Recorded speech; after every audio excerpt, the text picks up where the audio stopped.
भवाय चन्द्रचूडाय निर्गुणाय गुणात्मने कालकालाय रुद्राय नीलग्रीवाय मङ्गलं वृषारूढाय भीमाय व्याघ्र चर्माम्बराय च पशूनां पतये तुभ्यं गौरीकान्ताय मङ्गलं भस्मोद्धूलित देहाय व्यालयज्ञोपवीतने रुद्राक्षमालाभूषाय व्योमकेशाय मङ्गलं सूर्यचन्द्राग्निनेत्राय नमः कैलासवासिने सच्चिदानन्दरूपाय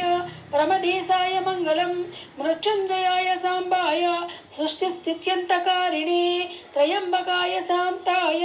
त्रिलोकेशाय मङ्गलं गङ्गाधराय सोमाय नमो नमो हरिहरात्मने उग्राय त्रिपुराग्नाय वामदेवाय मङ्गलं सदाशिवस्वरूपाय समस्तपुरुषाय च अघोराय च घोराय महादेवे देवाय मङ्गलं श्रीचामुण्डा प्रेरितेन रचितं मङ्गलास्पदं तस्माभीष्टप्रदं शम्भो यः पठेन्मङ्गलाष्टकम्।